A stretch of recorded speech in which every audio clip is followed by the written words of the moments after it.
정수가 마지막으로 누군가의 이름을 크게 불러본 것이 언제였는지 기억나지 않았다. 70이 넘은 나이 목소리는 녹슨 경첩처럼 삐걱거렸고 그마저도 쓸 일이 거의 없었다. 아파트 복도에서 마주치는 이웃들과는 고개 인사로 충분했고 편의점 계산대에서는 카드를 내밀기만 하면 됐다. 세상은 그렇게 말없이도 돌아갔다. 저녁 9시 그는 늘 그랬듯 소주병 뚜껑을 열었다. 병에서 올라오는 알코올 냄새가 코끝을 찔렀다. 10년 전 아내가 떠나던 그날도 정수는 이 냄새로 기억하고 있다. 병원 특유의 소독약 냄새와 뒤섞여 있었지만 그때도 그는 병실 화장실에서 몰래 소주를 마셨다. 아내는 마지막까지 그의 술버릇을 나무랐지만 이제 그것마저 그리웠다. 거실 벽에 걸린 액자 속 젊은 날의 자신이 낯설게 보였다. 탄탄했던 팔뚝, 까맣고 숱이 많던 머리카락, 그리고 무엇보다 자신감에 차있던 눈빛. 그때는 세상이 자신을 중심으로 돌 것만 같았다. 건설 현장 소장으로 일할 때는 수십 명의 인부를 거느렸었고 정수의 손짓 한 번에 모두가 일사불란하게 움직이던 시절이 있었다. 지금 그의 명령을 듣는 것은 리모컨으로 켜고 끄는 텔레비전뿐. 아들 태수에게서 마지막으로 전화가 온 것은 석 달 전이었다. 아들은 급하게 돈이 필요하다고 부탁했고 정수는 거절했다. 아니, 거절할 수밖에 없었다.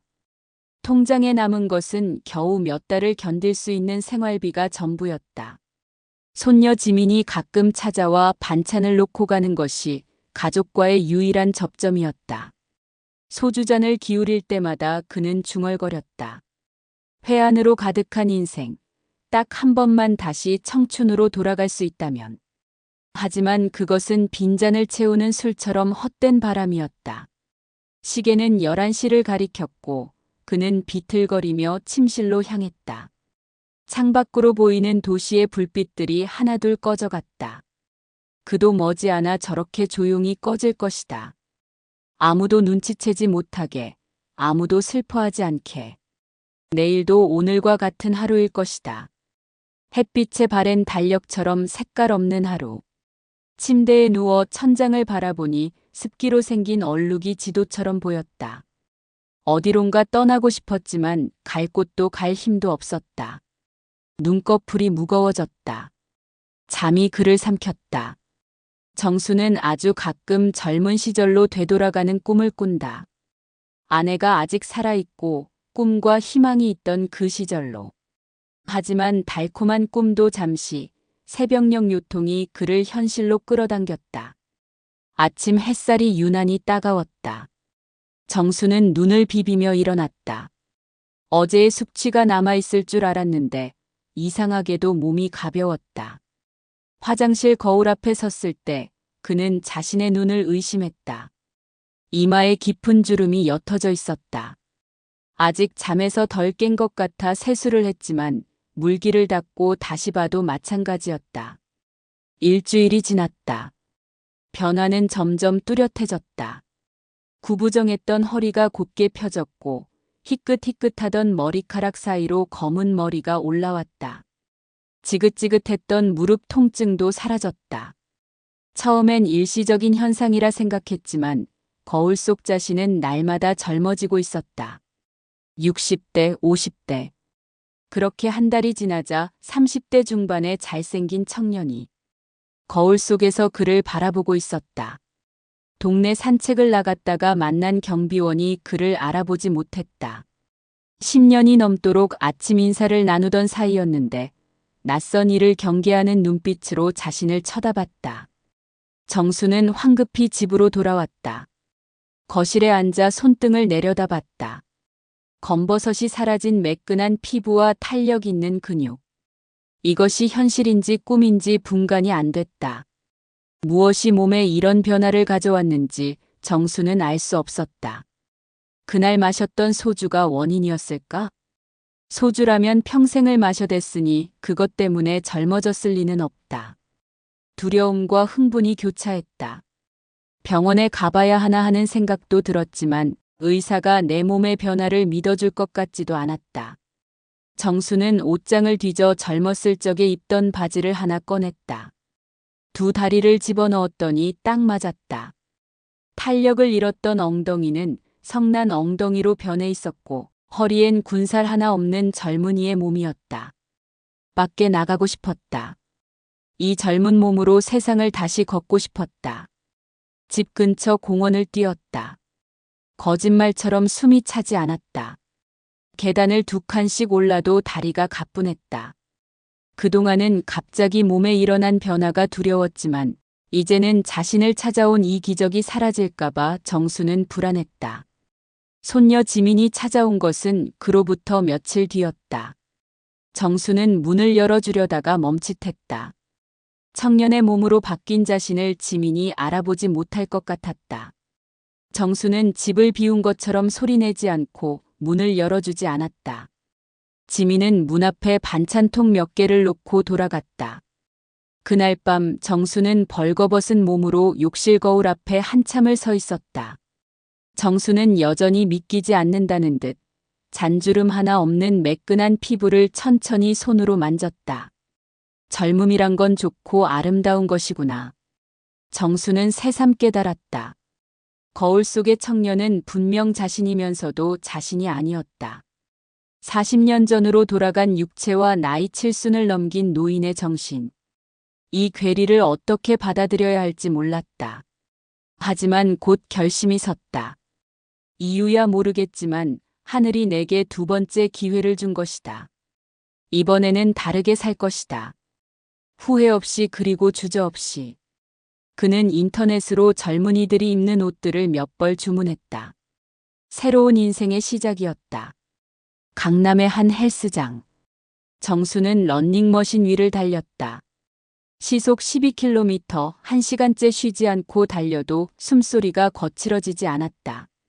옆에 있는 러닝머신에서 천천히 걷고 있던 중년의 남성이 부러운 시선으로 정수를 힐끗 쳐다본다. 정수는 은근히 우쭐했다. 젊음이란 이런 것이었구나. 한계를 모르는 체력과 회복력, 그리고 무엇보다 자신에게로 향하는 타인의 시선. 늦은 밤에 클럽이란 곳을 처음 가봤다. 술과 젊음, 향락이 넘실거리는 장소는 아직 정수에게 낯설었다. 시끄러운 음악 소리가 귀와 심장을 때리는 것 같았다. 스테이지에 서 있자 아찔한 의상을 입은 젊은 여자 2명이 정수에게 다가와 몸을 비벼댔다. 손녀 지민의 나이쯤 됐을까? 그 중에 키가 크고 늘씬한 한 명이 정수에게 나이를 물었다. 35이라고 대답했다. 정수를 마음에 들어하는 것 같았다. 그녀는 자기 표현에 적극적이고 행동에 거침이 없었다. 밖으로 나가자며 그녀가 정수의 손을 잡아 끌었지만 정수는 손녀가 눈에 아른거려 거절할 수밖에 없었다. 정수는 젊은 사람들이 가는 화려한 카페에 가서 멍하니 앉아있기도 했고 백화점에 가서 쇼핑도 했다. 어딜 가도 주목을 받는 느낌이 싫지 않았다. 하지만 집으로 돌아오면 그는 여전히 혼자였고 공허했다. 텅 빈 거실에 앉으면 낮 동안의 흥분이 거짓말처럼 사라졌다. 냉장고에서 캔맥주를 하나 꺼내 마셨다. 외로움을 달래기엔 소주만한 게 없었지만 정수는 이제 더 이상 소주는 마시지 않기로 결심했다. 오랜 세월 동안 즐겼던 독한 술과 담배가 자신의 몸을 어떻게 변화시켰는지 정수 스스로가 누구보다 잘 알고 있었기 때문이다. 꽃집은 우연히 들어간 곳이었다. 정수는 사별한 아내를 만나러 봉안당으로 가는 길이었다. 30대 초반 정도로 보이는 여자가 앞치마를 두른 채 장미가시를 정리하고 있었다. 그녀가 고개를 들어 가지런한 치아를 보이며 웃었다. 그 미소는 어딘가 아내의 젊은 시절과 닮아 있었다. 정수는 숨이 멎는 것 같았다. 첫눈에 사랑에 빠진다는 게 이런 기분이구나. 그날 이후로 정수는 매일같이 그 꽃집을 찾아갔다. 처음엔 작은 화분을 샀고 그 다음 날엔 꽃다발을 부탁했다. 은지는 정수를 기억하고 있었다. 매일 찾아와서 말없이 꽃을 사가는 손님, 꽃을 좋아하는 남자. 가볍게 인사만 나누던 사이에서 두 사람의 대화가 조금씩 길어졌다. 날씨 얘기부터 시작해서 책과 음악, 영화를 주제로 다양한 대화를 나누며 서로에 대해 조금씩 알아갔다. 은지는 자신에 대한 정수의 호감을 눈치채고 있었다. 호감가는 외모와 진중한 태도를 가진 정수에게 그녀도 마음을 열고 있었다. 어느 날 은지가 정수에게 물었다. 표정은 늘 웃고 있지만 두 눈에 슬픔이 가득해요. 마치 오래 산 사람처럼요. 혹시라도 그녀가 눈치챈 것일까? 하지만 은지는 곧 자신도 그렇다며 웃었다. 나이에 비해 고생을 많이 해서 마음은 늙어버렸다고. 은지는 정수를 보며 활짝 웃었다. 은지가 환하게 웃을 때면 정수는 육체뿐만 아니라 마음까지 청춘으로 돌아간 것 같은 기분이 들었다. 그녀와 함께 있으면 70년이라는 긴 세월이 무게가 눈처럼 녹아내렸다. 그들은 서로의 외로움을 알아봤다. 나이도 상황도 달랐지만 그 외로움의 결은 어딘가 닮아 있었다. 사랑은 나이를 묻지 않았다. 정수와 은지는 점점 깊은 관계로 빠져들었다. 정수는 40년 만에 느끼는 설렘에 현기증이 났다. 아내 이후로 누구와도 이렇게 가까워진 적이 없었는데. 은지의 원룸은 꽃향기로 가득했다. 그녀는 못 팔고 남은 꽃들을 집으로 가져와 집안 곳곳에 꽂아뒀다. 시든 꽃도 버리지 못하고 말려서 보관했다. 정수는 그런 그녀가 안쓰러웠다. 꽃처럼 예쁘지만 혼자서 조용히 시들어가는 사람. 가게 일에 치여 자신의 삶을 돌보지 못하는 사람. 어느덧 그들은 매일 밤을 함께 보내게 되었고 서로의 위안이 되었다. 은지는 정수의 품에서 많이 울었다. 30년 넘게 산 인생이 왜 이렇게 힘든지 모르겠다고. 매일 꽃을 팔지만 정작 자신의 인생에는 꽃이 없다고. 정수는 그녀의 머리를 쓰다듬으며 생각했다.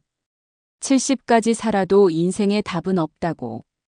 정수는 은지의 존재로 인해 행복했지만 가끔은 혼란스러웠다. 은지를 향한 이 감정이 진짜가 아니면 어쩌나 하는 걱정도 됐다.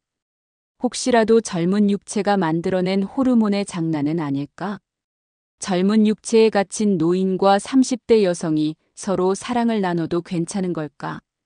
하지만 정수는 은지와 있을 때만 자신이 괴물이 아닌 것 같았다. 은지가 자신을 보며 활짝 웃을 때, 그의 이름을 불러줄 때 모든 의심이 사라졌다. 나이가 어찌 됐든 정수의 정체가 뭐든 간에 지금 이 순간만은 진실했다. 은지도 마찬가지였다. 정수에게는 의지할 수 있는 안온함을 느꼈다. 관계에 있어서 조급함이 없었고 스스로를 과시하지도 않았다. 정수는 자신을 있는 그대로 받아주었다. 또래 다른 남자들과는 확연히 달랐다. 그러던 어느 날 정수와 은지가 함께 카페에 앉아 있는 것을 손녀 지민이 우연히 목격했다. 지민은 고개를 갸우뚱거렸다. 할아버지의 젊은 시절과 똑 닮은 젊은 남자. 최근에 할아버지와 연락이 닿은 적이 없었기에 지민은 더욱 이상한 느낌을 받았다.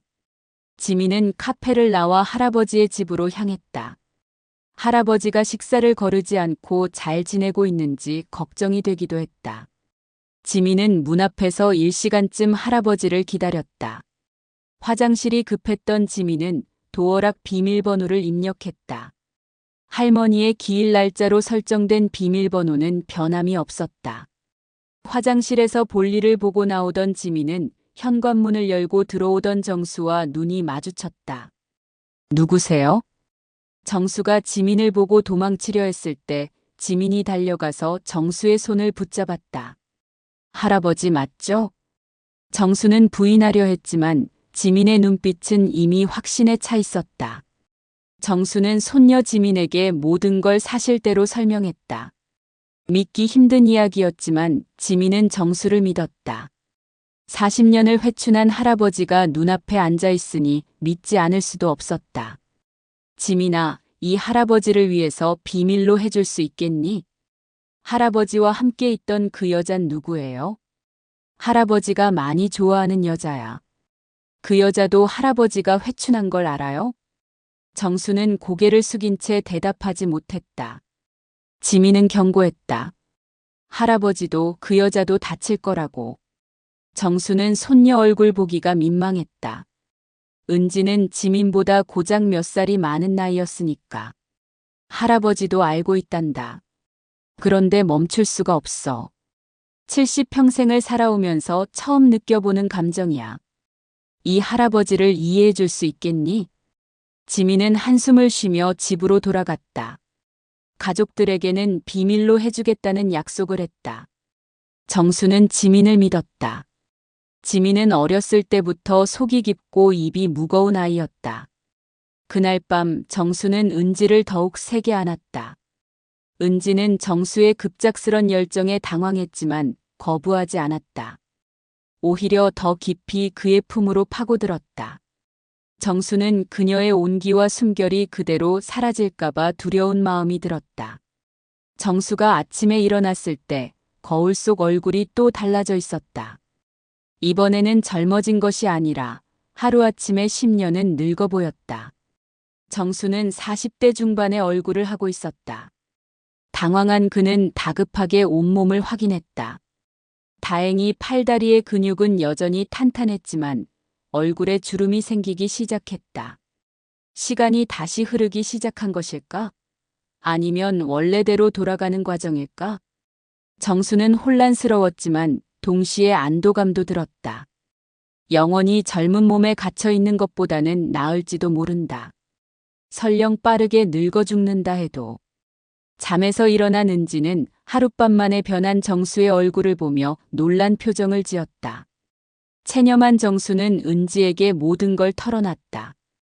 말없이 정수의 말을 듣던 은지는 안도인지 실망인지 알 수 없는 묘한 표정을 지었다.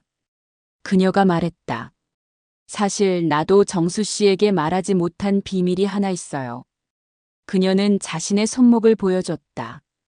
거기엔 이상한 문양의 흉터가 있었다. 나도 한때 늙었다가 젊어진 적이 있어요.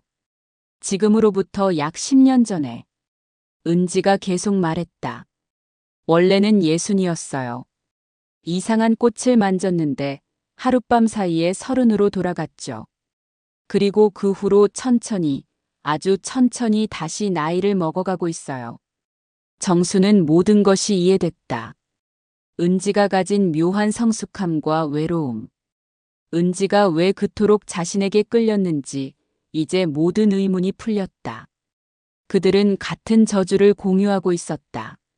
시간의 장난에 농락당한 두 영혼이 운명처럼 서로를 알아본 것이다. 은지는 눈물을 흘렸다.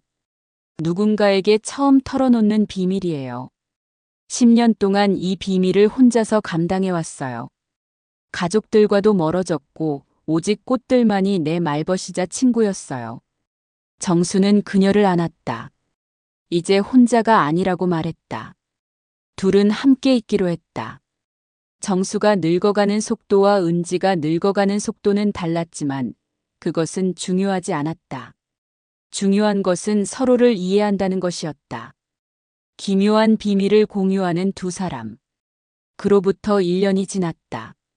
정수는 이제 60대의 모습이었다. 원래 나이보다는 젊었지만 작년의 30대 모습과는 천지 차이였다. 은지에게는 천천히 노화가 진행되었다. 그녀는 35 정도로 보였다. 사람들은 그 둘을 보며 나이 차이가 많이 나는 커플이라고 수군거렸다. 두 사람은 시골의 작은 마을로 이사했다. 은지는 새로운 꽃집을 열었고 정수는 곁에서 그녀를 도왔다. 꽃집 옆에 온실을 만들었고 희귀한 꽃들을 키웠다. 그들을 변화시킨 신비한 꽃을 다시 찾을 수 있을까 하는 희망으로. 은지가 임신했다는 것을 안 것은 가을이었다. 의학적으로 설명할 수 없는 일이었다. 그녀의 몸은 30대였지만 실제로는 60이 넘었으니까. 하지만 기적은 일어났다. 아이가 자라고 있었다. 정수는 두려웠다. 아이가 정상일까? 자신들처럼 시간의 저주를 받지는 않을까? 그에 반해 은지는 담담했다. 어떤 아이든 최선을 다해서 사랑하겠다고. 봄에 아이가 태어났다. 건강한 여자아이였다. 울음소리가 온실의 꽃들을 진동시켰다. 아이가 울 때마다 꽃들은 마치 아이와 교감하는 것처럼 더 밝게 빛나는 것 같았다. 정수는 아이를 안으며 생각했다. 이것이 인생의 두 번째 기회구나. 첫 번째 인생을 실패했지만 다시 한번 좋은 부모가 될 수 있는 기회. 비록 자신은 계속 늙어가고 있고 아이는 정상적으로 자랄지 알 수 없지만 그럼에도 정수는 기뻤다. 두 사람은 아이의 이름을 시온이라고 지었다. 시간의 시, 따뜻하러 온. 시간이 가져다준 따뜻한 선물이라는 의미였다. 내일 정수는 더 늙어 있을 것이고, 은지는 조금 늙어 있을 것이고, 시온은 조금 자라 있을 것이다. 하지만 그것이 그들의 시간이었다. 세 사람은 각자 다른 시간의 속도로 살아간다. 하지만 그들은 가족이라는 이름으로 함께 있다. 그것만으로 충분했다. 정수의 시간이 거꾸로 흐르고 다시 제자리로 돌아오는 것처럼 세상에는 설명할 수 없는 일들이 있다. 하지만 중요한 것은 그 시간을 누구와 함께 보내느냐는 것이다. 사랑은 시간을 초월한다. 정수와 은지는 이제 그것을 안다.